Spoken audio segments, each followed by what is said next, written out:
Assalamualaikum warahmatullahi wabarakatuh. Berjumpa kembali di channel Kamen Sensei.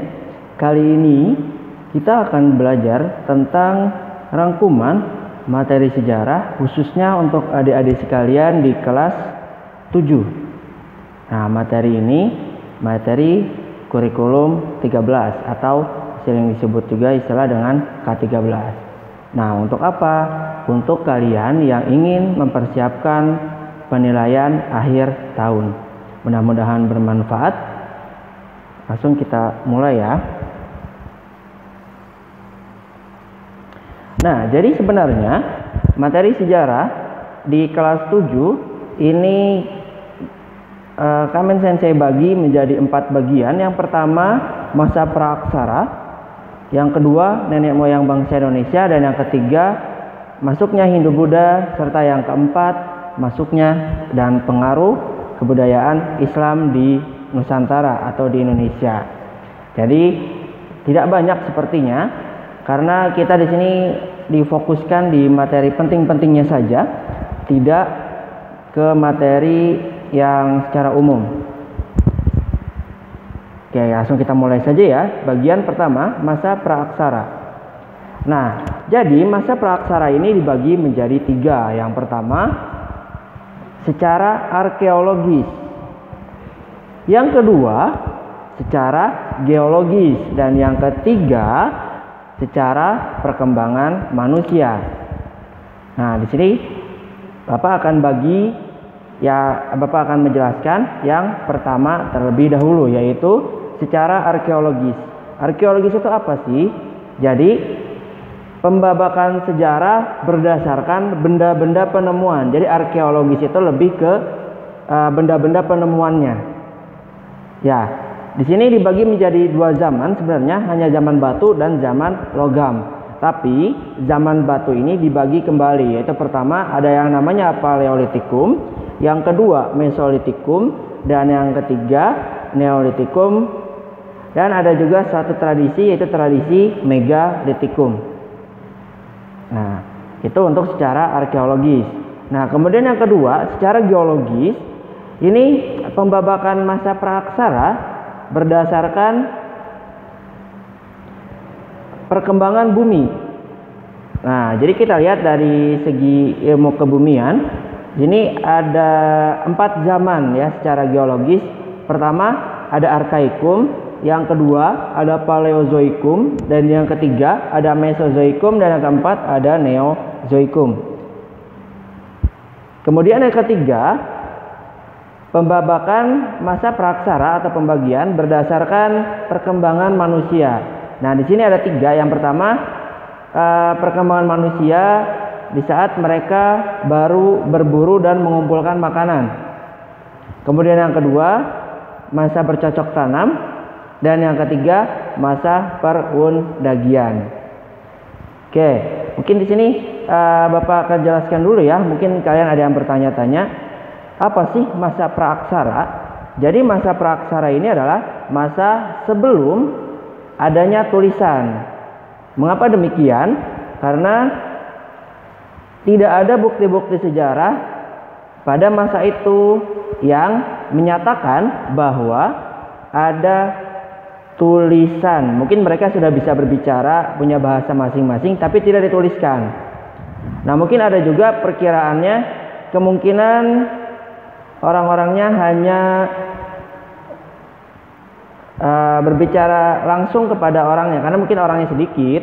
Jadi kalau ada perlu ya langsung sampaikan saja, tidak perlu ditulis atau menggunakan media lainnya. Oke, itu. Jadi maksud periodisasi masa praaksara adalah pembagian masa praaksara berdasarkan yang tadi sudah Bapak sebutkan. Oke, kita akan jelaskan yang pertama secara arkeologis. Nah, secara arkeologis atau benda peninggalan, di sini ada namanya Paleolitikum. Paleo artinya tua, dan litos, dan litikum itu ya, litos artinya batu. Jadi zaman batu tua. Ini zaman pertama yang dianggap oleh para arkeolog. Nah, pada masa ini benda-benda yang ditemukannya adalah ada namanya budaya Pacitan. Nah, kenapa disebut budaya Pacitan? Karena budaya Pacitan karena ditemukan di wilayah yang bernama Pacitan. Jadi kapak penetak, kapak perimbas itu ditemukannya di daerah Pacitan. Nah, itu makanya disebutnya budaya Pacitan. Kemudian yang kedua ada budaya Ngandong. Nah, berarti ditemukannya di daerah yang namanya Ngandong. Nah, kemudian alat-alat ditemukan apa saja? Ada alat-alat dari tulang dan tanduk. Kemudian alat-alat yang terbuat dari batu-batu kecil. Nah, cara hidup dan kemampuan membuat alatnya. Jadi zaman masa praaksara berdasarkan arkeologis ini Bapak sambungkan juga dengan perkembangan manusia. Nah, kondisi manusia pada saat itu seperti apa? Masih berburu dan mengumpulkan makanan. Nah, berburunya juga menggunakan batu atau masih menggunakan alat-alat yang sangat sederhana. Jadi batu dipegang terus dilempar ke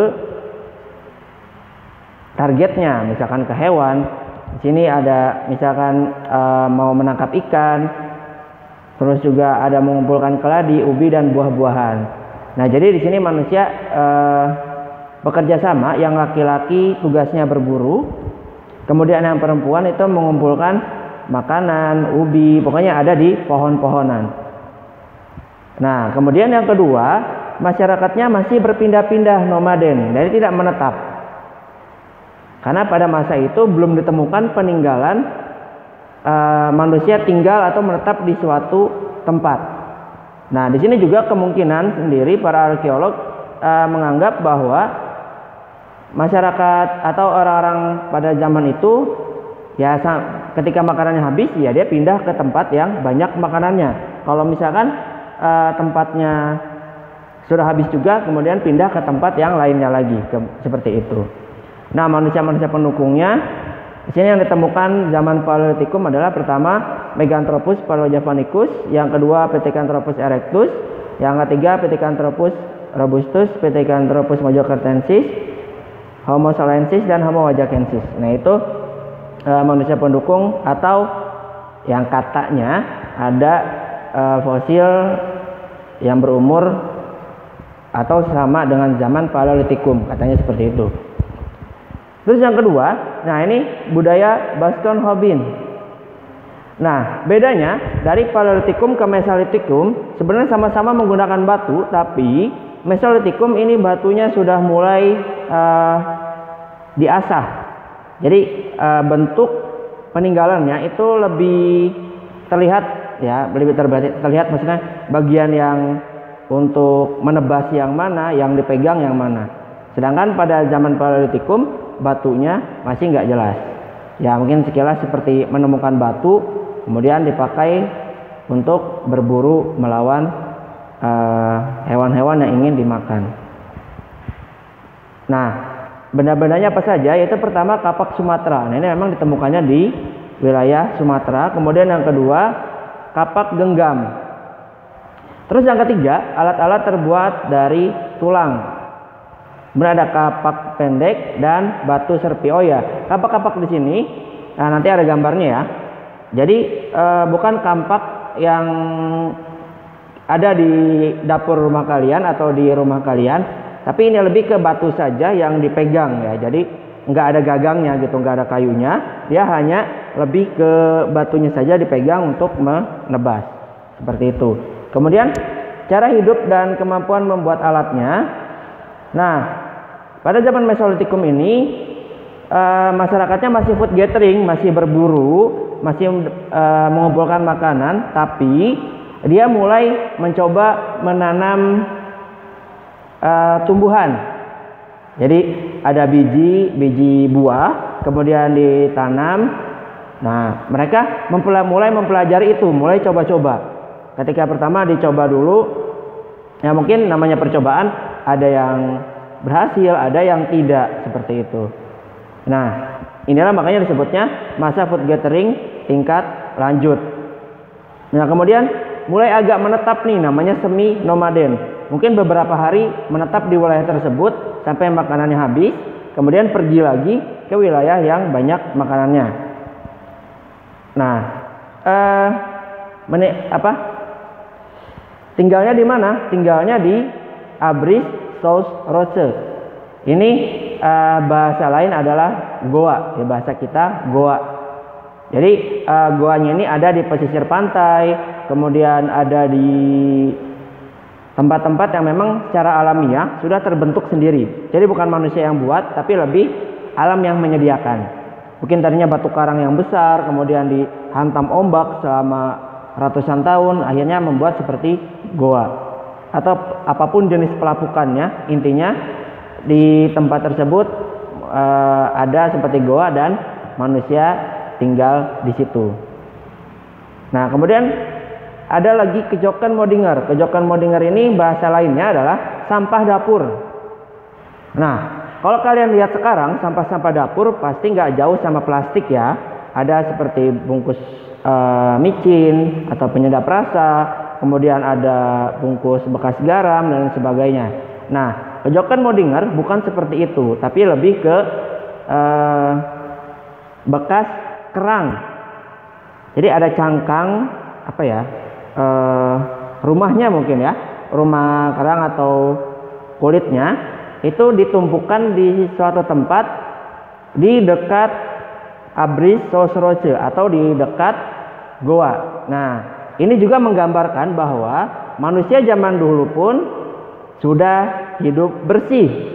Itu buktinya. Jadi sampah bekas makanannya mungkin habis mengambil kerang dan makanan-makanan laut lainnya yang sudah dibakar dan sudah dimakan lah ya, intinya disimpan atau dirapikan di satu tempat. Nah, berarti kan mereka sudah tahu cara menjaga lingkungan. Nah, masa orang-orang zaman sekarang kalah sih sama orang-orang zaman dulu?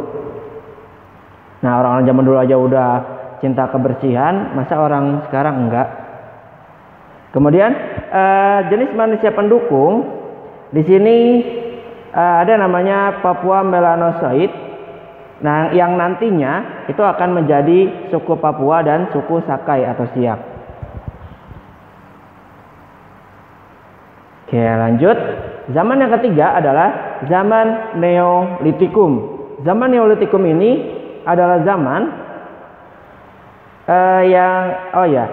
mohon maaf tadi diulangi ya. Kalau Mesolitikum itu meso adalah tengah. Jadi zaman batu menengah. Nah, kalau Neolitikum ini adalah neonya baru, litosnya batu. Jadi zaman batu baru. Nah, di sini kapak-kapaknya itu sudah dihaluskan. Jadi benar-benar bentuknya sangat mulus dan sangat bernilai seni ya. Kalau tadinya kan asal-asalan batunya, nah sekarang lebih baik dari segi estetika atau dari bentuknya lebih rapih dibandingkan sebelumnya. Nah, yaitu ada kapak lonjong, kapak persegi, kapak bahu, tembikar atau gerabah, dan perhiasan dari batu. Ya, mungkin zaman dulu perempuan-perempuannya kekar ya, karena pakai gelang dari batu, pakai cincin dari batu. Ya, mungkin seperti itu. Kalau kalung enggak. Kalau kalung lebih pakainya kerang ya. Menggunakan kayak bekas kulit kerang yang bagus disusun dengan tali dan lain sebagainya. Nah, cara hidup dan kemampuan membuat alatnya. Nah, pada zaman ini sudah berubah dari food gathering, mencari makanan, ke food production atau membuat makanan sendiri. Yang artinya pada zaman ini manusia mulai bercocok tanam. Sudah sempurna di sini. Jadi orang-orangnya sudah tahu pola. Oh, kalau nanam biji mangga ini tumbuhnya berapa lama, mereka sudah tahu.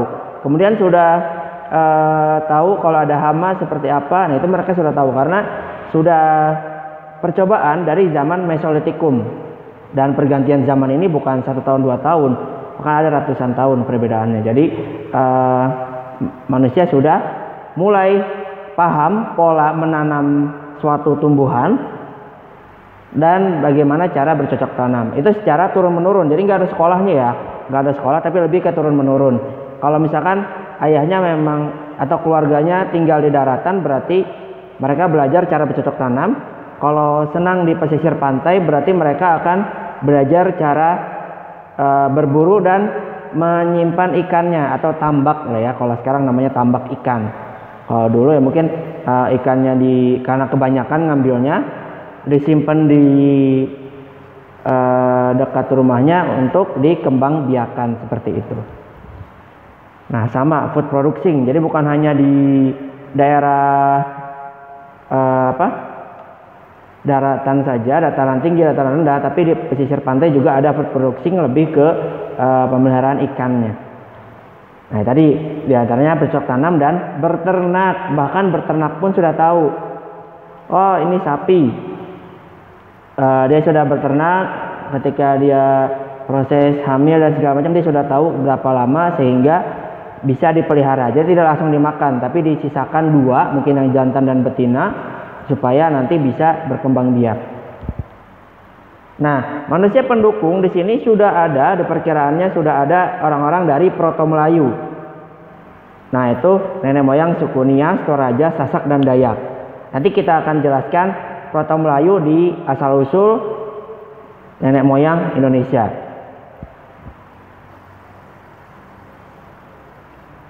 Nah, yang keempat atau yang terakhir zaman batu ini sebenarnya ini bukan zaman, tapi lebih ke kebudayaan. Ya mungkin pada zaman Bapak sekolah dulu megalitikum ini masuk suatu zaman ya, zaman batu besar katanya. Tapi setelah diteliti lagi dan buku yang terbaru yang kalian pegang itu tradisi. Ada tulisannya tradisi megalitik. Jadi bukan kum lagi karena bukan zaman. Namanya tradisi megalitik. Nah, jadi pada saat ini kemungkinan sama, zamannya masih neolitikum, tapi di sini mereka senang membuat suatu karya seni menggunakan batu-batu yang besar. Nah, hasil-hasil kebudayaannya yaitu ada menhir, dolmen, sarkofagus, waruga, manik-manik, kubur batu, punden berundak, dan arca. Dari batu ya, arcanya dari batu, bukan dari yang dari logam, bukan. Nah, cara hidupnya ya jelas sudah food producing, sudah menetap. Ini sama kan zamannya dengan zaman neolitikum, sama ciri-cirinya. Jadi sudah menetap ya, mereka sudah mulai membuat rumah-rumah dari bahan yang seadanya, misalkan dari jerami atau dari apapun itu yang tersedia di alam di dekat situ, mulai mencoba pakai kayu dan sebagainya. Nah, kemudian ya sudah bercocok tanam, beternak, nelayan sudah makin jago, membuat alat-alat dari gerabah dan rumahnya sudah terbentuk rumah panggung. Jadi berarti rumahnya udah mulai rada bagus ya. Nah, manusia pendukungnya masih Proto Melayu. Karena ini zamannya sama yaitu 2000 sebelum Masehi. Nah, pada zaman megalitikum juga, tradisi megalitikum ini sudah mengenal namanya suatu kepercayaan atau kalau agama mungkin bukan ya.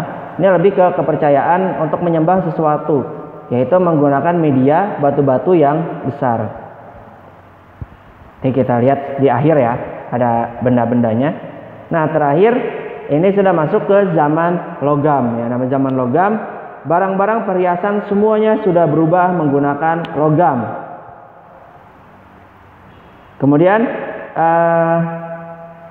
ada manik-manik, ada bejana perunggu, candrasa, moko, kapak corong yang merupakan kebudayaan Dongson, dari daerah Dongson, bukan dari Nusantara ya, di luar.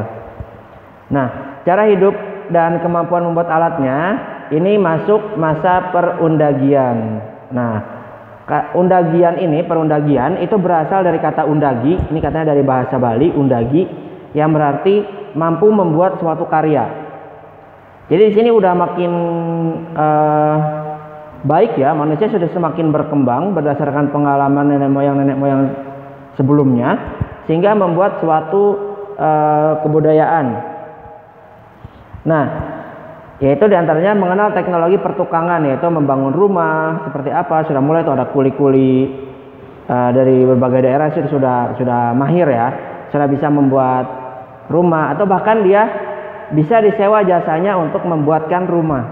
Ya mungkin udah mulai ada yang namanya jual beli menggunakan uang barang. Ini sudah masuk nih di sini juga.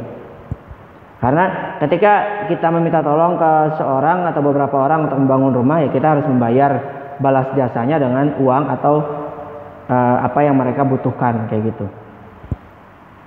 Nah, kemudian muncul daerah produsen dan daerah konsumen. Jadi kalau daerah produsen berarti daerah yang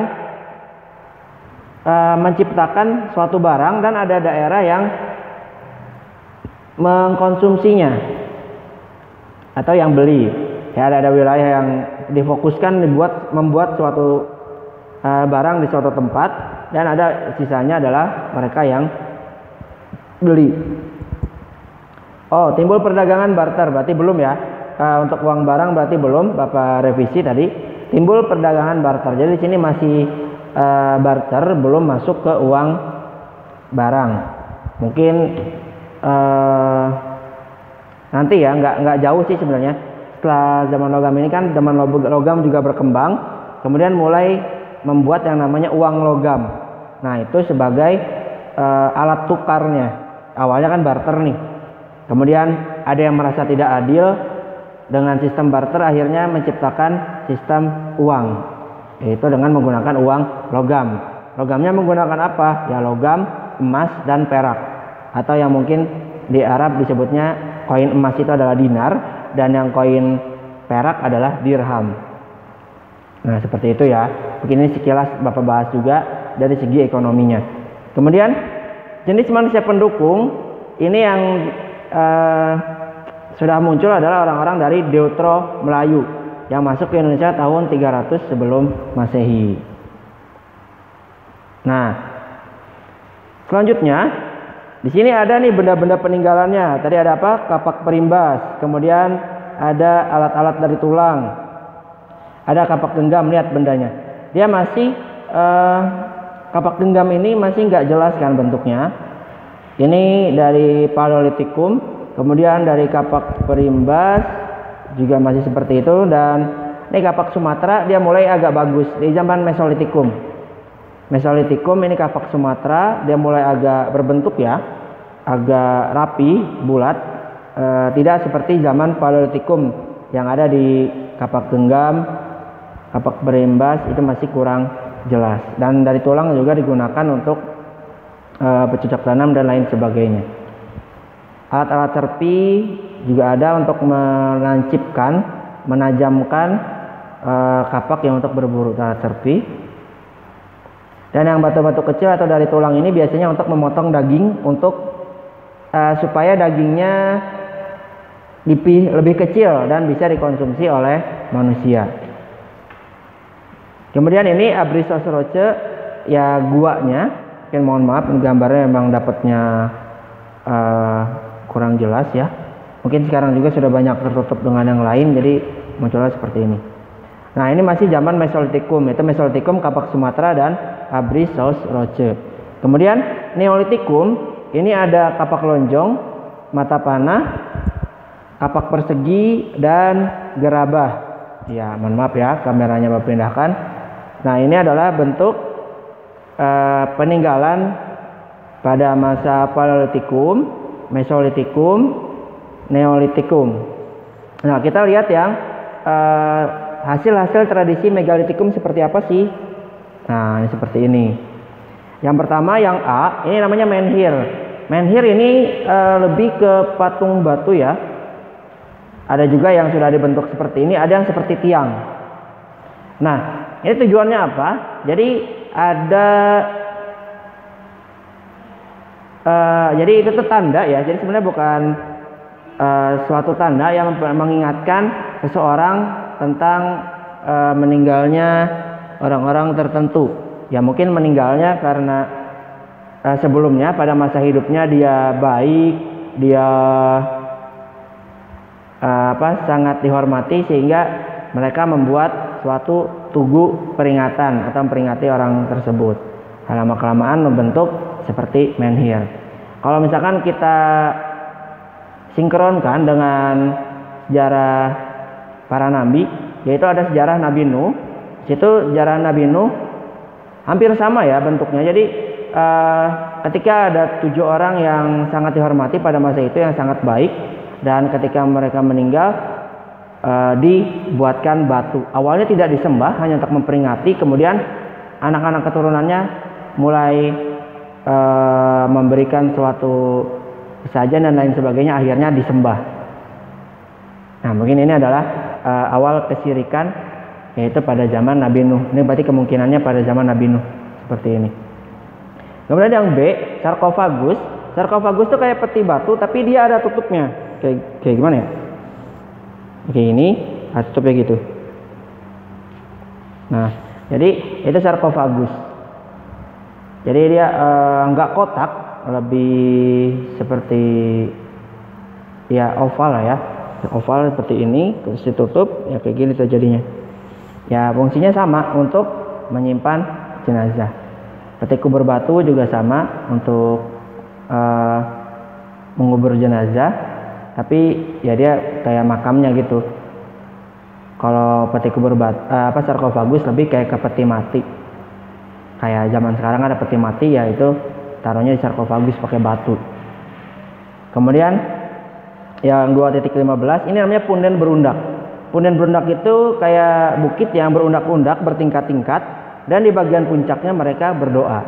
Katanya semakin tinggi puncaknya, doanya akan cepat dikabulkan, katanya seperti itu. Kemudian ini yang zaman logam, ada nekara yang A seperti lonceng yang besar, dan moko gambaran salah nih, ketuker. Nah, ini gambarnya ketuker ya. Jadi yang B ini bukan moko, tapi lebih ke kapak perunggu. Ketuker nih dari sananya ya. Pas screenshotnya belum dicek lagi. Jadi yang B ini kapak perunggu, dan yang C adalah moko. Karena moko ini adalah bentuk kecilnya dari nekara.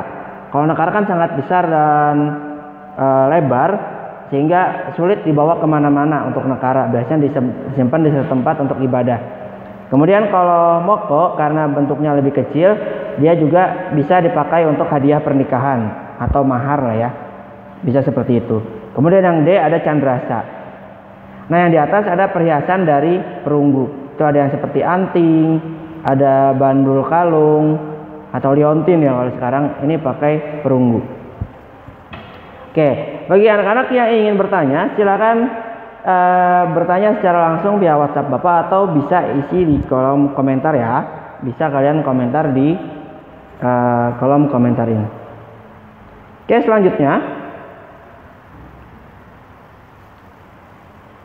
zaman periodisasi atau pembagian sejarah. Yang sejarahnya mana yang dibagi adalah pada masa praaksara berdasarkan geologis atau perkembangan muka bumi. Kita lihat ya, yang pertama, zaman Arkaikum ini kondisi buminya adalah sangat panas. Kemudian karena bumi sangat panas ya, belum ada kehidupan. Nah, ini kemungkinan zaman yang paling tua, yaitu zaman 2500 juta tahun yang lalu. Ya mungkin bisa lebih ya kalau mau dihitung sendiri. Intinya lebih dari itulah. Kemudian yang kedua, Paleozoikum. Tadi kan Paleo udah tahu ya, artinya tua. Berarti zaman kehidupannya ini kehidupan tua. Beda sama Arkaikum. Jadi kalau misalkan ada istilah, ada yang tua dan ada yang tertua. Kalian pasti udah paham kan ya? Kayak misalkan, mohon maaf, mungkin kalau kalian melihat orang tua kalian kan pasti orang tua. Nah, melihat kakek, dialah yang tertua. Atau kalau ada buyut lagi, berarti dia yang tertua, bukan kakek gitu. Jadi seperti itu ya, untuk menentukan yang tua dan yang tertua. Nah, pada zaman yang tertua ini, pada zaman kehidupan tua, maksudnya yang kedua, ini mulai mendingin. Jadi yang tadinya panas, kemudian kondisi bumi itu membeku. Nah, ketika membeku, mulai itu mencair sedikit-sedikit, dan muncullah binatang-binatang kecil yang tidak bertulang punggung. Kemudian jenis-jenis ikan juga mulai muncul, amfibi mulai muncul, dan reptil. Karena kondisi bumi yang tadinya panas kemudian beku dan mulai mencair. Nah, mulai kan karena ada air, mulai mereka atau makhluk hidup mulai bermunculan. Nah, yang ketiga ada zaman Mesozoikum, ya, namanya Meso berarti pertengahan. Nah, ini zaman kehidupan pertengahan, itu 140 juta tahun yang lalu. Muncul berbagai jenis burung dan reptil. Nah, di sini binatang bertubuh besar. Ya, karena manusia juga memang besar. Nabi Adam ini adalah manusia yang besar. Jadi ketika ketemu binatang yang besar-besar ya sama aja kayak kita sekarang gitu. Ya, misalkan mungkin kalau kita lihat dinosaurus, mungkin kalau zaman dulu ya kayak kadal kayak gitu kecil. Karena manusia juga lebih besar lagi. Nah, itu cuman di sini para sejarawan bilangnya binatang bertubuh besar seperti dinosaurus ya. Entah ada walaupun tidak ya, wallahu alam, kembali ke kepercayaan kalian masing-masing. Kemudian yang keempat, zaman Neozoikum. Nah, pada zaman ini kemungkinan manusia sudah mulai muncul. Nah, di zaman Neozoikum dibagi dua, ada zaman tertier dan kuartier. Kalau tertier ini reptil besar mulai punah dari bumi dan umumnya dikuasai oleh hewan-hewan besar yang menyusui. Kemudian zaman kuartier merupakan awal kehidupan manusia pertama kali di muka bumi. Ya, ada beberapa teori yang mungkin juga bisa kita lihat ya, seperti Adam diturunkan dari surga ke dunia. Nah, itu kan bisa jadi di bumi melihatnya seperti meteor yang datang kemudian menghancurkan makhluk-makhluk besar yang nantinya kemungkinan akan membahayakan manusia. Ya Allah alam bisawab. Nah, itu periodisasi masa praksara berdasarkan geologisnya. Nah, kemudian kita lanjut ke nenek moyang bangsa Indonesia nih. Jadi orang Indonesia tuh berasal dari mana sih? Apakah dari Arab, dari Cina, atau dari orang-orang Negroid? Nah, di sini ada 3 teori yang terkuat yang membahas tentang nenek moyang bangsa Indonesia. Pertama, menurut Paul dan Fritz Saracen atau Saracen bersaudara, penduduk asli Indonesia itu adalah bangsa Veda katanya. Nah, Veda itu cirinya apa? Kulitnya gelap dan bertubuh kecil. Jadi emang awalnya menurut si Saracen bersaudara ini, di Indonesia itu atau di wilayah Asia Tenggara itu sudah ada manusia yang ciri-cirinya tadi ya, kulitnya gelap dan bertubuh kecil, yang tinggal di wilayah Asia Tenggara. Kemudian ketika es mencair, mereka pun mulai terpencar. Ada yang mungkin di Nusantara, ada yang di Thailand dan lain sebagainya. Jadi gitu, jadi terpisah karena fenomena es mencair. Nah, jadi dianggapnya itulah yang pertama karena dia emang ada di situ, bukan pendatang. Nah, yang kedua, ini ada lagi mungkin Bapak belum dapat sumbernya dari siapa. Ada namanya katanya ras melanosoid. Ini ciri-cirinya hampir sama dengan orang-orang Veda. Yang diperkirakan dia datang pada saat zaman es terakhir. Jadi ketika akhir zaman es, yang tadi orang-orang Veda dia sudah ada di situ, kemudian mungkin karena terpisah tidak bertemu dengan ras melanosoid, sehingga si peneliti menganggap ras melanosoid ini adalah manusia pertama. Padahal bisa saja sudah ada Veda di wilayah Nusantara, tapi karena ia tidak di pesisir pantai, masuk ke pedalaman sehingga tidak ketemu. Gitu. Nah, ini ras melanosoid ini mereka berlayar ke pulau Nusantara sampai ke bagian timur Irian dan ke benua Australia. Nah, yang terakhir ini ada Proto Melayu dan Deutero Melayu. Tadi sudah kita bahas ya. Kalau Proto Melayu adalah Melayu tua.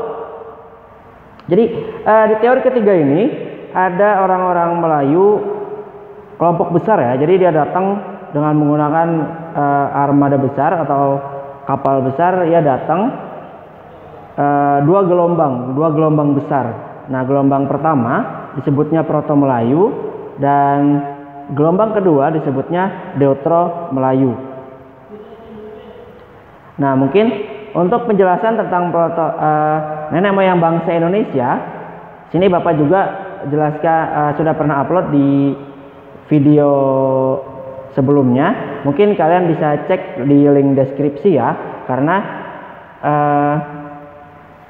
supaya kalian lebih jelas di materi tentang nenek moyang bangsa Indonesia ini. Oke, next. Pindah lagi ke atas.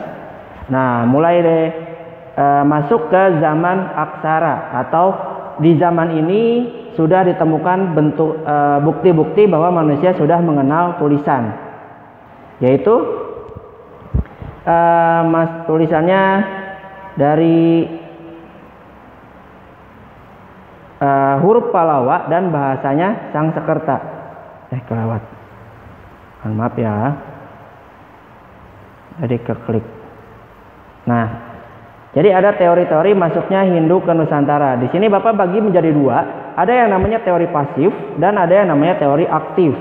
Nah, kalau misalkan teori pasif, ciri-cirinya adalah orang-orang di Nusantara tidak berperan aktif dalam menyebarkan agama Hindu.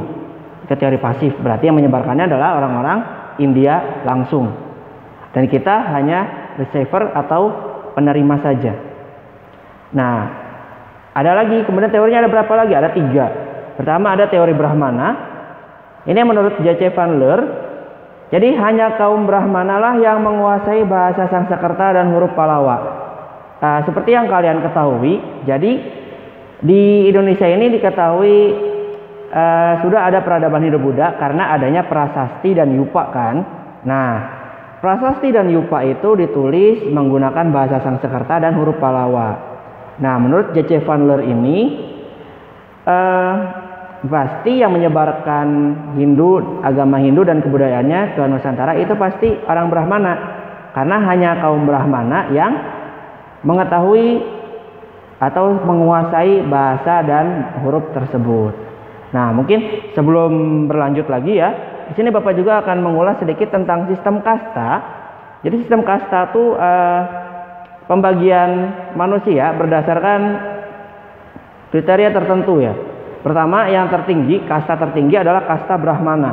Orang-orang ini siapa? Orang-orangnya adalah para pendeta dan para ahli agama Hindu. Nah, kedudukan itu tinggi karena dianggapnya sebagai utusan dewa. Utusan dewa. Jadi mereka tidak boleh hidup di dalam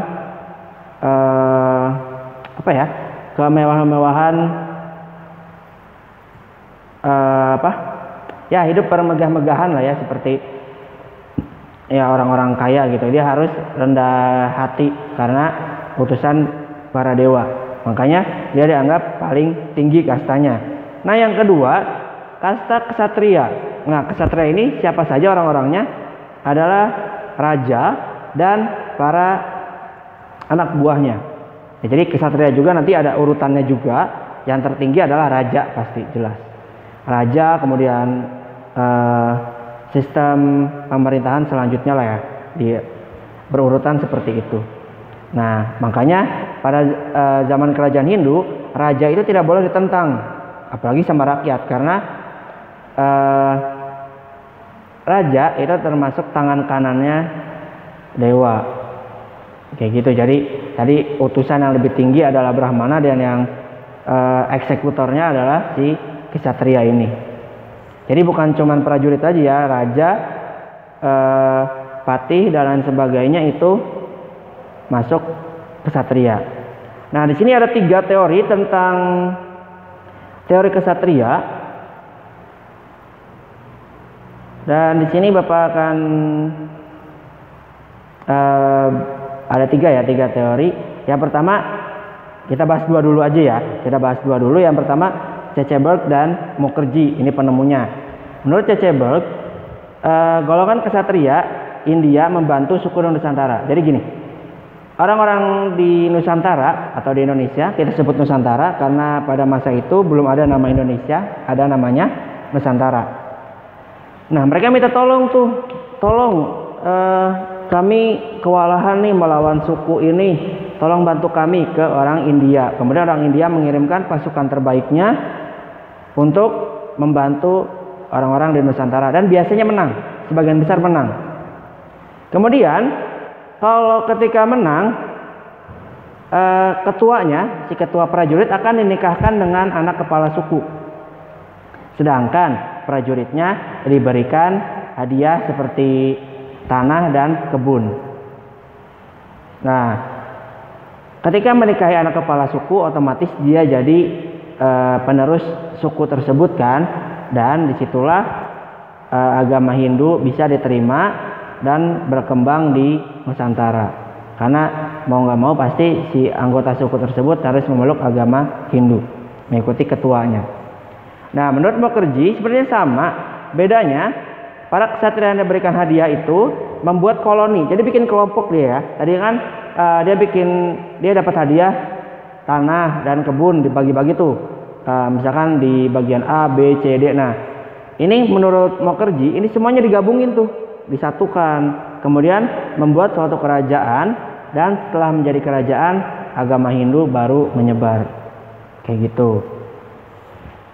Dan ada lagi satu teori lagi tentang teori Ksatria, yaitu dia kabur, keluarga raja atau orang-orang Ksatria dari India kabur ke Nusantara.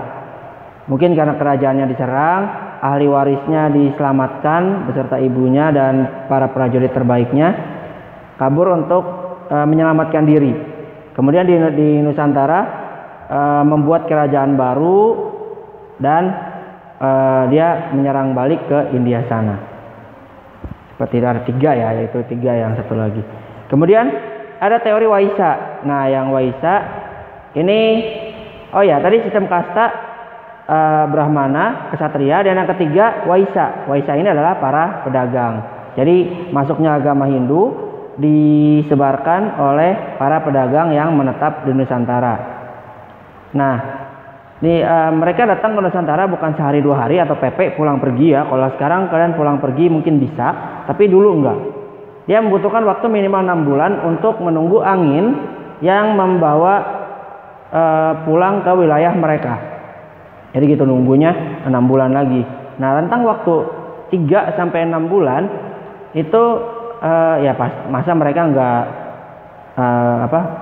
berkomunikasi dengan orang-orang Nusantara, pasti berkomunikasi. Makanya mulai menyebar tuh kepercayaan dan kebudayaan Hindu.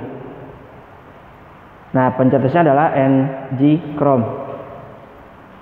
Nah, sistem kasta yang keempat di bawah Waisa itu ada namanya Pariya. Nah, ini adalah Sudra dulu, maaf. Dari Brahmana, Ksatria, Waisa, dan Sudra. Sudra ini lebih ke para petaninya ya. Para petani dan pemilik kebun itu masuk kasta Sudra, tapi dia di bawah Waisa atau pedagang. Nah, yang paling bawah kastanya adalah Pariya. Pariya ini golongan para budak ya, mohon maaf, mungkin seperti budak, orang-orang yang disuruh-suruh pada masa itu. Karena pada zaman sistem kasta, orang-orang yang disuruh-suruh itu diperlakukan tidak manusiawi atau tidak dianggap seperti manusia. Tapi nanti setelah pengaruh Hindunya hilang, maka sistem kasta juga hancur. Ya, seperti itu. Kemudian ya, pedagang yang tinggal beberapa bulan di Nusantara sambil menunggu angin yang membawa kapalnya untuk kembali ke negara asalnya. Jadi dia tidak sehari 2 hari tinggal Nusantara, tapi berbulan-bulan sampai angin membawa kapalnya ke tempat asalnya. Nah, yang kedua ada namanya teori aktif. Nah, teori aktif ini masyarakat dari Nusantara berperan aktif dalam menyebarkan agama Hindu. Nah, teorinya apa? Teori arus balik. Jadi banyak pemuda-pemuda Indonesia atau Nusantara yang belajar agama Hindu ke India, kemudian ketika datang lagi dia menyebarkan agama dan kepercayaan Hindu tersebut. Ini menurut F.D.K. Bos. Itu ya, tadi teori masuknya di Buddha ada yang pasif dan ada yang aktif. Nah, ini peninggalannya. Ada arca, kemudian ada relief candi, ada stupa, ada prasasti, dan ada yupa. Nah, ini juga ada perbedaan antara Candi Jawa Tengah dan candi yang ada di Jawa Timur. Sebenarnya ada lagi sih perbedaan tentang candi Hindu dan candi Buddha, cuman memang karena terlalu banyak jadi tidak dimasukkan di video ini. Nah, di sini kalian mungkin bisa hafalkan satu saja. Misalkan kalian hafalkan yang candi Jawa Timur nih. Nah, karena candi Jawa Tengah adalah kebalikannya. Contoh, misalkan bentuk bangunannya ramping. Nah, ini gambarnya ya. Nah, candi Jawa Timur ini bentuknya ramping, kurus dan tinggi. Ini candi Jawa Timur. Kalau candi Jawa Tengah dia lebih tambun, bukan gendut ya, bukan, tapi tambun. Dia nggak ramping gitu aja. Nah, terus yang kedua, atapnya berbentuk piramida jenjang. Lihat lagi. Nah, ini kayak piramida jenjang kan, untuk yang candi Jawa Timur. Nah, kalau misalkan candi Jawa Tengah, atapnya bertingkat-tingkat. Nah, ini tingkat-tingkat nih. Tingkat ke-1 ada 3 yang lebih besar, yang tingkat kedua dia lebih kecil, dan yang 1 puncaknya berbentuk stupa. Lihat, Jawa Tengah berbentuk stupa, dan sedangkan Jawa Timur dia lebih ke kubus. Seperti itu. Nah, kemudian letak candinya, biasanya candi Jawa Timur tuh di belakang halaman, kalau Jawa Tengah di tengah. Kemudian kalau di candi Jawa Timur umumnya menghadap barat, kalau Jawa Tengah ke timur. Kalau kebanyakan bahan candi menggunakan bata merah, kalau Jawa Timur. Kalau Jawa Tengah pakai batu andesit. Reliefnya timbul tidak menonjol, tapi kalau Jawa Tengah biasanya timbulnya lebih tinggi ya, reliefnya. Relief tadi tuh yang lukisan candi nih, relief itu lebih timbul. Kalau misalkan yang candi Jawa Tengah, candi Jawa Timur tuh nggak terlalu timbul lukisannya, lukisan reliefnya ya.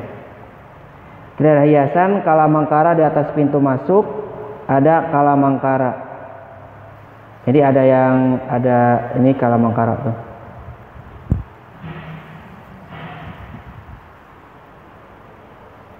Di atas pintu masuk tuh ada yang ada apa? Lukisan kayak gitu, kalamangkara. Jadi seperti itu untuk perbedaan candi Jawa Tengah dan Jawa Timur.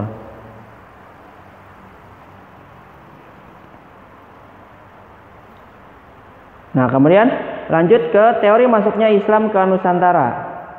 Ini dimulai dari ada yang bilang dari abad ke-7, ke-9, 13, dan ke-13.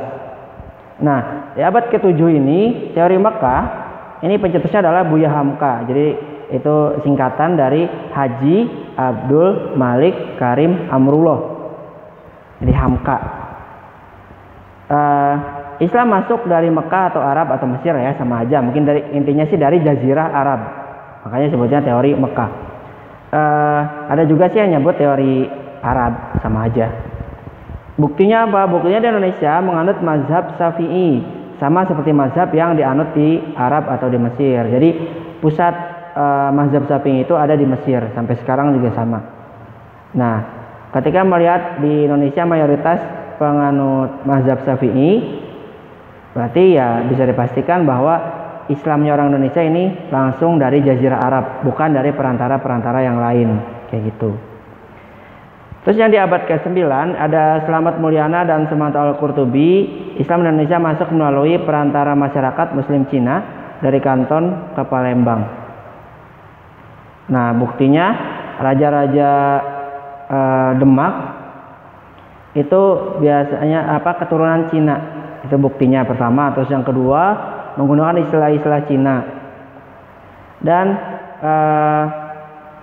pelayar-pelayar Cina, pelaut Cina itu adalah orang yang pertama atau orang-orang yang awal-awal masuk ke daerah di Nusantara. Jadi dia yang tahu jalan, ya, masa bukan dia yang menyebarkan Islamnya.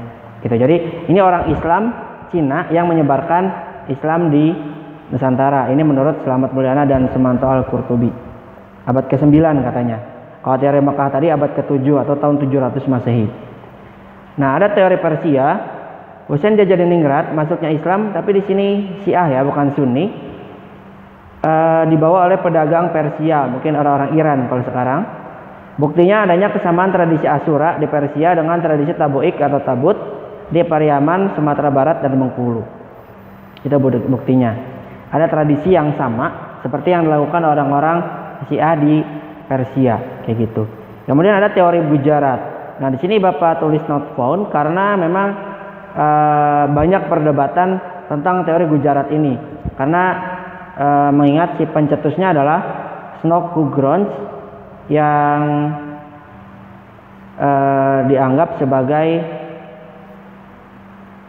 orang yang ingin menghancurkan Islam dengan menyebarkan sejarah-sejarah palsu. Jadi seperti itu. Nah, untuk teori Gujarat mungkin kalian bisa cari sendiri tempat lain. Ya, masuknya ke abad ke-13 Masehi. Nah, kemudian yang menyebarkan Islam khususnya tanah Jawa ada namanya Wali Songo. Nah, di sini ada Sunan Gresik, Sunan Ampel, Sunan Bonang, Sunan Derajat, Sunan Kudus, Sunan Giri yang menyebarkannya. Nah, yang pertama ini adalah Sunan Gresik. Ini sesuai urutan ya. Pertama Sunan Gresik, ini dianggapnya sebagai guru para Wali Songo karena beliau dari Timur Tengah yang datang ke Nusantara kemudian mengajarkan Islam atau menyebarkannya di tanah Jawa. Kemudian ada nama yang kedua Sunan Ampel. Oh ya, nah, Sunan Gresik ini nama aslinya adalah Maulana Malik Ibrahim. Kemudian Sunan Ampel namanya Raden Rahmat nama aslinya, yang mendirikan pesantren di Ampel Denta. Makanya disebutnya Sunan Ampel, dekat kota Surabaya. Nah, ada Sunan Bonang. Sunan Bonang ini adalah nama aslinya dari Raden Makhdum, menyebarkan agama Islam dengan cara menyesuaikan diri dengan corak kebudayaan masyarakat Jawa yang menggemari wayang dan musik gamelan. Jadi membuat gending-gending atau lagu-lagu menggunakan gamelan ya. Itu yang bait-bait lagunya ada kalimat syahadat. Jadi memang menggunakan nada-nada yang biasa digunakan, yang disukai oleh orang-orang di Indonesia pada saat itu. Tapi baitnya atau liriknya saja yang diubah sedikit. Kemudian ada Sunan Derajat. Sunan Derajat nama aslinya dari Raden Qasim, dikenal sebagai seorang wali yang berjiwa sosial tinggi. Beliau banyak memberikan pertolongan kepada yatim piatu, fakir miskin, dan orang sakit. Ini dianggap jiwa sosialnya tinggi ya. Jadi senang membantu. Ada Sunan Kudus namanya Ja'far Shodiq, diberi gelar dengan nama Wali al-Ilm. Artinya orang yang atau wali yang berilmu sangat luas. Jadi ilmunya luas banget tuh Sunan Kudus. Kemudian ada Sunan Giri. Sunan Giri nama aslinya adalah Raden Paku, putra Maulana Ishak. Beliau ditugaskan oleh Sunan Ampel untuk menyiarkan agama Islam di daerah yang namanya Belambangan. Nah, ini gambarnya mana ya? Oke, naik lagi deh video bapaknya. Nah, oke. Wali Songo yang ketujuh adalah Sunan Gresik. Sunan Kalijaga, mohon maaf ini belum diubah ya. Jadi yang nomor 7 ini bukan Sunan Gresik tapi Sunan Kalijaga.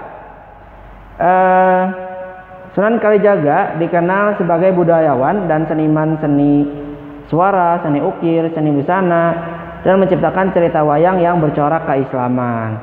Nah, di sini yang terkenal juga dari sejarawan mengatakan bahwa sebelum memulai wayangnya, Sunan Kalijaga mengajak para penontonnya untuk sama-sama membaca mantra. Nah, mantranya adalah kalimat syahadat. Nah, kenapa? Karena kalau kalian membaca mantra ini, kalian akan mendapatkan perlindungan, mendapatkan keselamatan. Nah, seperti itu. Jadi memang sebenarnya tidak membohong, hanya permainan kata-katanya saja ya. Nah, tapi di ceritanya di situ membuat orang-orang tertarik untuk mempelajari Islam lebih lanjut. Akhirnya banyak orang-orang ya, khususnya yang penggemar wayang yang masuk Islam dan belajar dengan Sunan Kalijaga. Ini salah judulnya ya, mohon maaf. Kemudian yang ke-8 Sunan Muria atau anak dari Sunan Kalijaga yang bernama Raden Umar Said. Nah, ini berjasa menyebarkan Islam di Nusantara, khususnya di daerah pedesaan. Jadi beliau lebih suka ke daerah belusukan-belusukan yang mungkin belum terjamah oleh ayahnya sebelumnya atau belum sampai dakwah ke sana. Nah, yang terakhir adalah Sunan Gunung Jati. Sunan Gunung Jati nama aslinya ada Syarif Hidayatullah, cucu dari Prabu Siliwangi. Nah, Prabu Siliwangi siapa? Adalah raja dari Pakuan Pajajaran. Jadi karena hal inilah Sunan Gunung Jati bisa menyebarkan Islam di wilayah Jawa bagian barat. Karena hanya beliaulah yang menyebarkan Islam di wilayah Jawa bagian barat. Ya karena sudah dikenal sama masyarakatnya. Oh, cucunya Prabu Siliwangi. Jadi masuknya lebih mudah daripada orang asing yang datang ke wilayah Pajajaran kayak gitu. Nah, Sunan Gunung Jati juga sangat berperan dalam menyebarkan Islam di Jawa Barat, khususnya daerah Cirebon ya, bernama daerahnya Gunung Jati. Nah, Sunan Gunung Jati juga merupakan pendiri dinasti Kesultanan Banten karena mengutus anaknya Maulana Hasanuddin untuk memegang wilayah Banten. Nah, ini foto-fotonya Sunan Gresik, Sunan Ampel, Sunan Bonang, Sunan Derajat, Sunan Giri, Sunan Gunung Jati, Sunan Kudus, Sunan Kalijaga, dan Sunan Muria. Ya, ini foto-fotonya mungkin bisa kalian lihat. Selanjutnya, kehidupan masyarakat Indonesia pada masa Islam. Yang pertama, di bidang sosial, Islam menghapuskan sistem kasta. Jadi, nah tadi kan ketika kasta melemah ya karena apa ya? Karena masuknya budaya Islam. Ini sangat disambut hangat oleh orang-orang kasta-kasta yang rendah ya. Kasta paria, kasta sudra. Karena mereka sebelumnya sudah diperlakukan tidak adil, tidak manusiawi. Akhirnya ketika Islam masuk, mereka sangat bahagia dan sangat mengikuti Islam tanpa keterpaksaan sedikit pun. Nah, yang sulit menerima biasanya kasta atas, karena mereka nggak mau disetarakan sama orang-orang yang tadinya dianggap rakyat jelata atau makhluk rendahan gitu ya, makhluk rendahan. Mungkin lebih ya agak sulit aja gitu. Ya mereka juga akhirnya tersadar juga karena memang di Islam tidak ada pembagian atau mengutamakan siapapun, mau dia orang Arab, orang Cina, orang India, orang Indonesia, sama aja. Yang membedakan apa? Yang membedakan hanya tingkat ketakwaannya kepada Allah, dan itu pun Allah yang menilai, bukan manusia. Jadi jangan sekali-kali kalian menilai, oh dia mah nggak soleh kayak gitu ya, mana belum tahu, siapa tahu tahajudnya lebih rajin dari kamu kayak gitu. Jadi yang menilai itu hanya Allah. Kemudian yang kedua, di bidang yang bidang sosial juga, Sultan Agung membuat kalender Jawa. Jadi kalender Jawa ini adalah akulturasi atau penggabungan antara kalender Saka atau kalender Hindu dengan kalender Islam atau kalender Hijriah. Nah, di situ jadi hari-harinya masih menggunakan hari-hari di kalender Saka, yaitu Pahing, Pon, Wage, Kliwon, seperti itu. Kemudian tanggalannya dan bulanannya menggunakan bulanan Hijriah, tapi diubah sedikit dengan bahasa yang diterima oleh mereka. Kayak bulan Muharram disebutnya bulan Suro. Jadi malam 1 Suro berarti malam 1 Muharram sebenarnya. Seperti itu. Jadi digabung-gabungkan supaya bisa menerima atau menggunakan kalender Islam di Jawa. Nah, kemudian di bidang politik, bentuk pemerintahan sepertinya sama ya. Jadi sama-sama monarki, yaitu berdasarkan keturunannya atau dinasti-dinasti tertentu. Jadi sama dengan Hindu sebenarnya. Cuma yang bedanya mungkin dari segi pernikahan, di Islam kan nggak boleh nikah lebih dari 4, jadi maksimal 4. Sedangkan di Hindu bisa mengangkat selir-selir untuk melanjutkan keturunannya. Misalkan dari permaisurinya nggak dapat anak cowok tuh, dia cari selir-selirnya untuk dibawa ke istana sebagai penerusnya. Bisa seperti itu. Tapi kalau di Islam ya maksimal 4. Itu pun kalau mau, kalau nggak mampu adil ya 1 gitu kan. Nah, kemudian perbedaan yang lain, dasar konstitusi atau dasar hukumnya, kalau kerajaan Hindu ya pasti hukumnya adalah ikutin kitab suci Hindu. Tapi kalau misalkan Kesultanan Islam, dia lebih ke Al-Quran dan hadis. Jadi kayak misalkan sistem politiknya seperti apa, yang ngikutin apa yang ada di Al-Quran dan di hadis. Nah, kemudian yang beda lagi, jika rajanya meninggal, ini tidak dimakamkan di candi kayak kebudayaan raja-raja Hindu ya. Kalau di Hindu kan beda tuh antara raja sama rakyatnya. Kalau raja kan harus dibikin dulu candinya, kemudian disimpan di situ abunya. Setelah dibakar, abunya disimpan di candi. Terus kalau misalkan orang Islam, Sultan Islam, ya sama seperti rakyatnya, sama-sama dikafani, sama-sama ya kafannya juga sama ya, kain putih, bukan emas, sama semuanya. Kemudian tadi dimandikan, dikafani, disolatkan, lalu dikuburkan, kemudian didoakan. Nah itu jadi sama seperti rakyat, hanya bedanya mungkin lebih rame aja yang nyolatin ya. Kemudian yang ketiga, bidang pendidikan. Jadi sebenarnya pendidikan Hindu itu juga ada namanya sekolah asrama. Jadi kalau kita sebutnya pesantren ya, atau boarding school. Nah di Hindu juga ada sebenarnya kayak gitu, sistem sekolah asrama. Nah ketika masuknya Islam, sistem sekolah asramanya masih dipakai, tapi materi yang diajarkan adalah materi-materi keislaman. Ya tadi bisa materi ekonomi Islam, atau mungkin dulu bahasanya beda ya, supaya lebih diterima aja seperti apa di pesantren.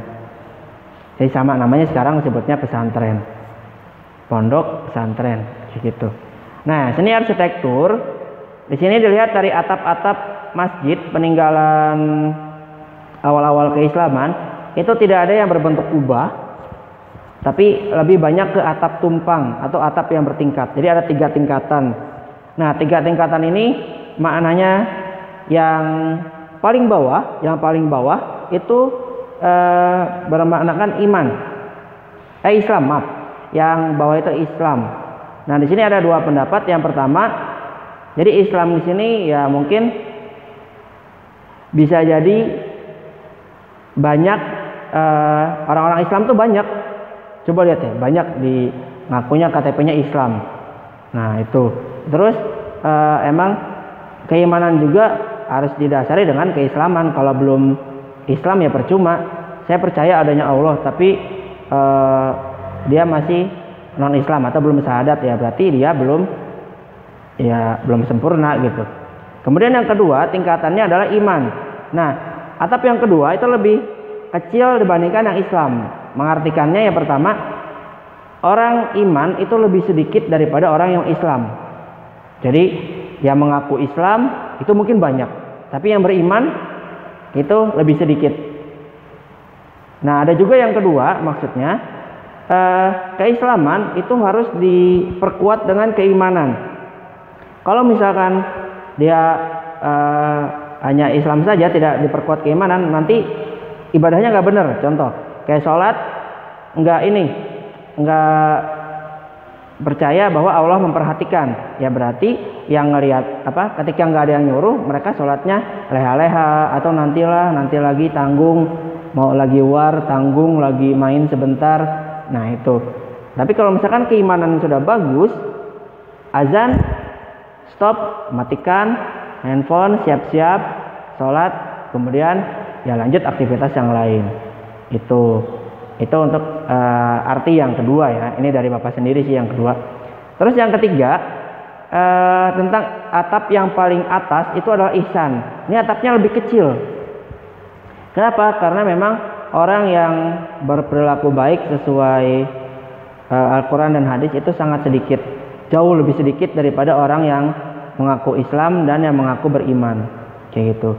Kemudian yang kedua, filosofinya dengan keimanan dan keislaman, maka orang-orang bisa berperilaku ihsan, tapi memang susah.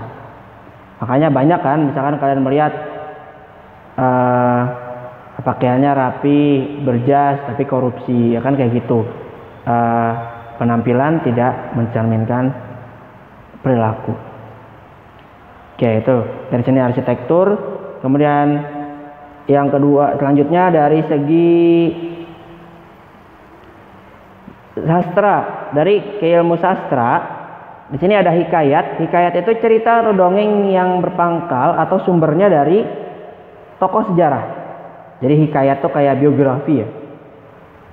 Kayak gitulah kalau sekarang biografi. Tapi ya dia dari tokoh sejarah, bisa cerita atau dongeng untuk diambil hikmahnya. Kemudian yang kedua ada babat. Babat ini yang buat para pujangga, para seniman sastra yang membuat peristiwa sejarah. Biasanya di catatannya kayak gitu, kayak babat Tanah Jawi, berarti sejarah Tanah Jawa, dan babat Cirebon. Suluk adalah kitab yang membentangkan soal-soal tasawuf, contohnya Suluk Sukarsa, Suluk Wijil, Suluk Malang, Sumirang, dan lainnya. Dan terakhir ada Sair.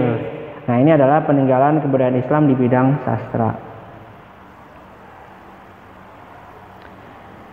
Nah, selanjutnya di sini ada yang namanya sejarah singkat Kesultanan Banten. Di sini Bapak sengaja memasukkan satu saja Kesultanan Islam, Kesultanan Banten.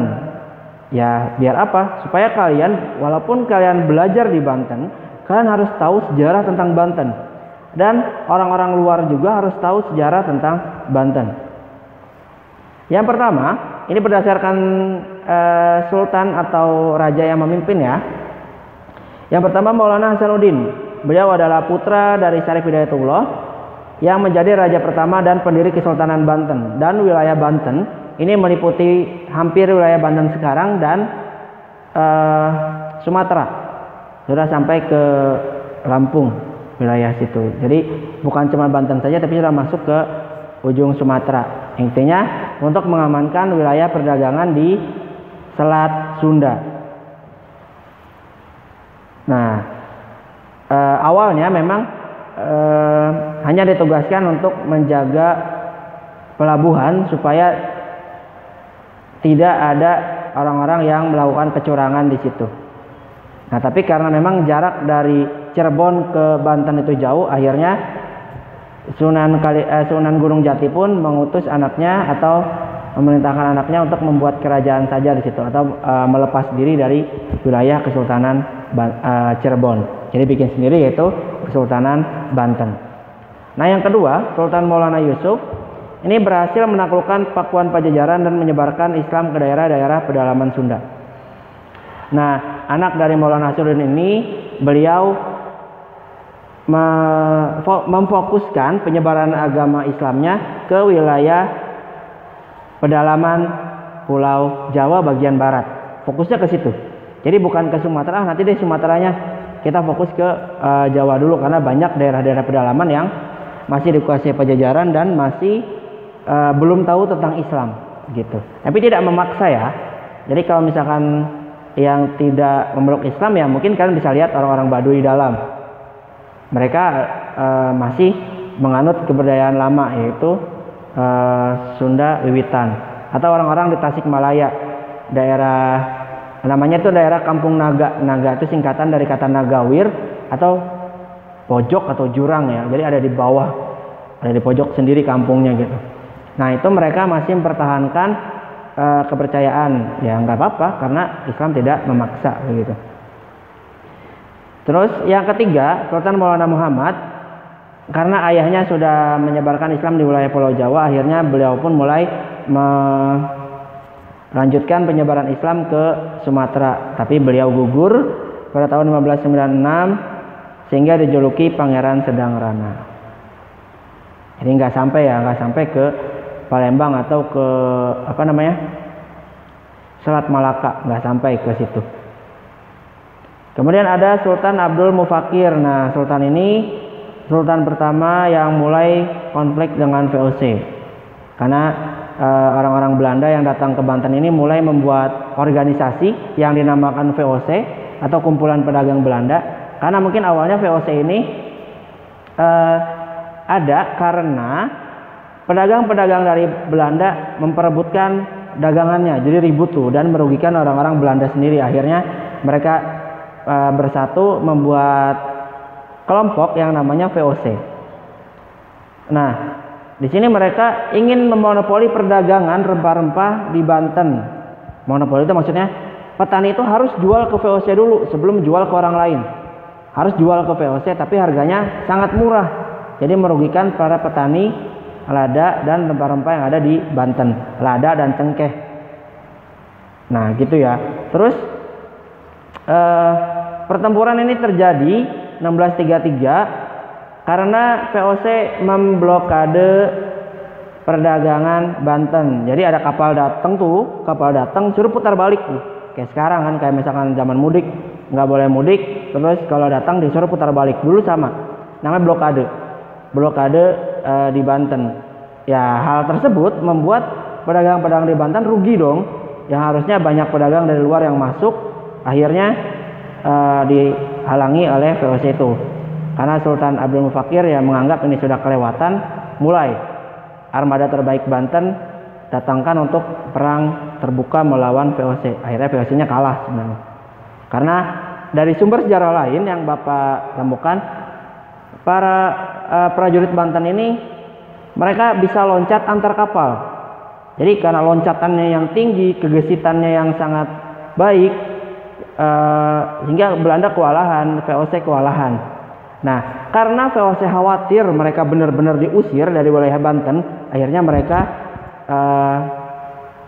menjanjikan kedamaian. Jadi ya kita nggak akan berulah lagi di Banten, kita akan buka blokade, kita damai aja lah gitu. Akhirnya karena kenapa? Karena takut diusir. Karena tahu kan prajuritnya udah sangat baik, sangat kuat, ya mau nggak mau harus ngalah dulu, kayak gitu. Kemudian ada Sultan Abdul Ma'ali di sini tidak lama ya. Catatan sejarahnya mungkin Bapak tidak tahu banyak.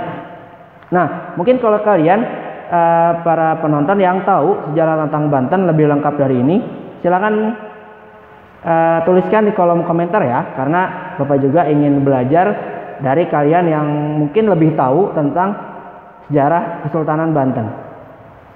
Ya, Bapak tunggu ya, silahkan bagi yang tahu. Nah, kita lanjut yang keenam, Sultan Ageng Tirtayasa. Ini Sultan keenam, nama aslinya adalah Sultan Abdul Fatih Abdul Fattah. Beliau membawa Banten ke puncak kejayaan. Nah, beliau itu dapat gelar kan namanya Sultan Ageng Tirtayasa. Dari bahasa Sanskertanya itu Tirtayasa itu artinya air yang mengalir. Jadi beliau itu yang mengalirkan air atau yang mengendalikan air ke wilayah-wilayah Banten, sehingga efeknya apa? Pertama, yang biasanya wilayah Banten itu kebanjiran pada saat pasang, air laut pasang, atau pada saat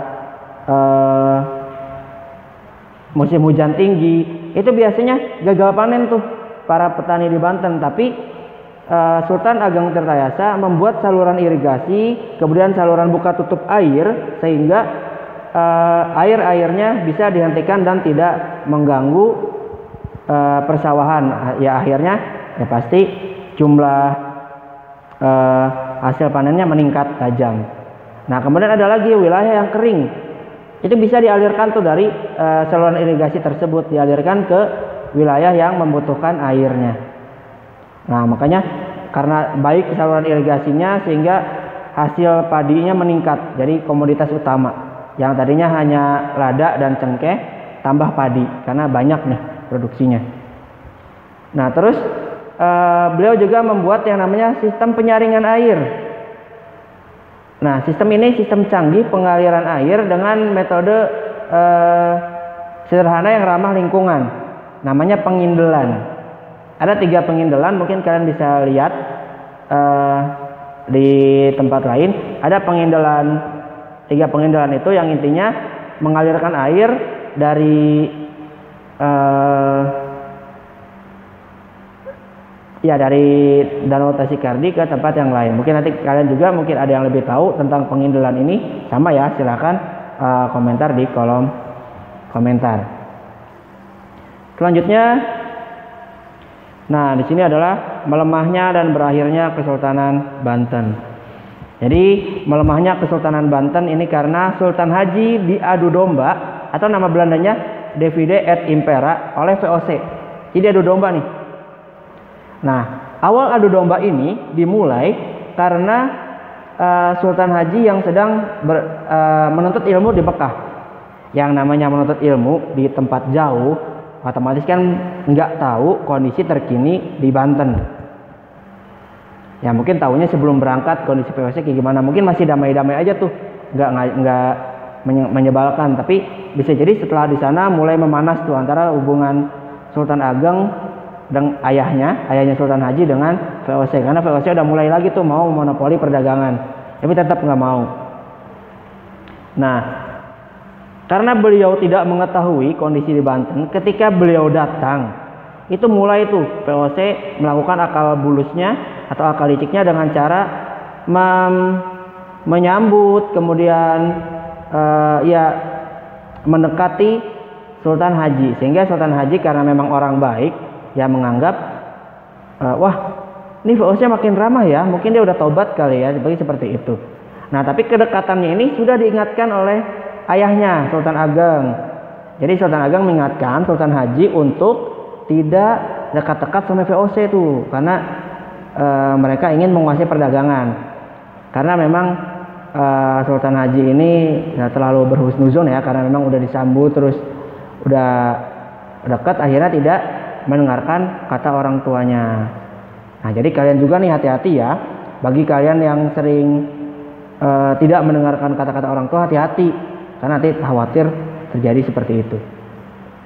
Karena khawatir terjadi musibah karena kalian tidak mendengarkan kata-kata orang tua. Itu hati-hati. Nah, di sini akibatnya apa? Akhirnya Sultan Haji lebih percaya ke VOC daripada ke ayahnya, karena udah tanggung deket kan, udah anggap seperti saudara sendiri, saudara jauh. Nah, mulai mengadu domba, yaitu dengan mengatakan bahwa Sultan Ageng Tirtayasa atau ayahnya itu ingin memberikan kedudukan atau Kesultanan Banten itu ke adiknya Pangeran Purbaya, bukan ke Sultan Haji.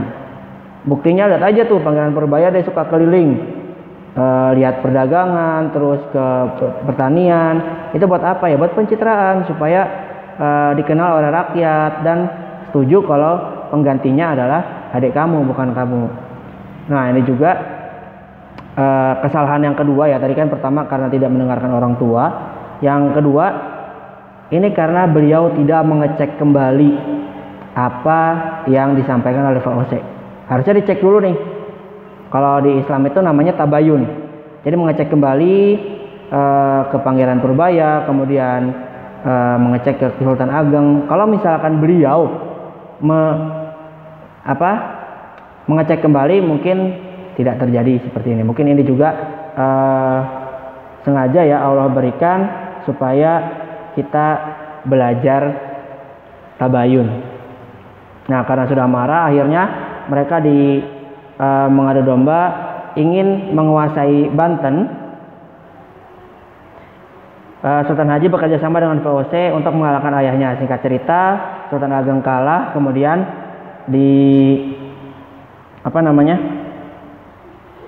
ketika Sultan Haji menjabat, diminta untuk menandatangani perjanjian VOC, karena memang sekali lagi Sultan Haji adalah orang yang amanah, menepati janji. Ketika menang atau berhasil menduduki Kesultanan Banten, beliau tanda tangan. Akhirnya ternyata kontrak tersebut adalah awal melemahnya Kesultanan Banten, karena Kesultanan Banten tidak boleh ikut campur perdagangan di wilayah Banten. Wah, kesel banget tuh emang dengernya. Ada orang wilayah sendiri yang memimpin wilayah itu, tapi nggak boleh mengendalikan perdagangan. Akhirnya perdagangan di Banten pun jatuh di tangan VOC. Tapi nggak langsung hancur Bantennya tuh, masih ada tetap sampai tahun 1813 baru benar-benar dihapuskan oleh pemerintahan Hindia Belanda. Ya, mungkin segini saja materi dari Bapak. Mudah-mudahan bermanfaat. Sini Bapak terima kasih kepada Slidesgo yang telah memberikan slide PowerPoint yang keren-keren. Dan kita akhiri dengan ucapan hamdalah dan doa kafaratul majelis. Alhamdulillahirabbil alamin. Subhanaka Allahumma bihamdika asyhadu an la ilaha illa anta astaghfiruka wa atubu ilaik. Sampai jumpa di video selanjutnya. Assalamualaikum warahmatullahi wabarakatuh.